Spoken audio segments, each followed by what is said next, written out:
kam qenë e vogël, në moshën 15 vjeçare, para se të mbushja domethënë. Ditëlindja ime ishte me 4 gusht dhe gjyshi im ka pas shumë gjendje shëndetësore të keqe. Kishte këtë problemin që kishte humbur dhe kujtesën dhe nuk i mbante mend shumë mirë njerëzit, por nga që ka pas te raporte me mua shumë të ngushtë dhe mua më mbante mend vetëm mua. Ishte një ditë shumë keq, ishte data 1 gusht. Dhe unë në gjyshi them, kam ditëlindje, them unë, se ishte shumë keq, domethënë shumë spital, erdhi në shtëpi.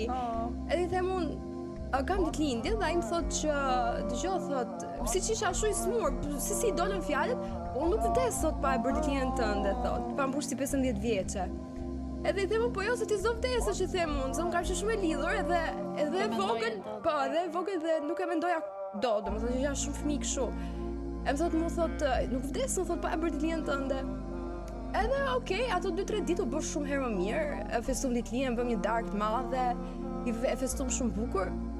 Edhe me datën 8 gusht, domethënë ndroi jetë. Sapo mbaroi ditëlindja ime, 3 ditë pas i mbaroi ditëlindja.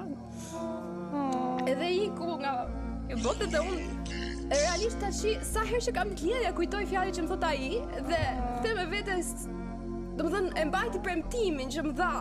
Edhe duke u nisë nga ajo fjalë që më tha, gjithmonë më pres që njerëzit i mbajnë premtimet. Edhe kur e kujtoj atë fjalë që më thotë që nuk do iki nga kjo jetë pa festuar ditëlindjen tënde, sa herë që kam ditëlindjen i kujtoj dhe realisht them shumë.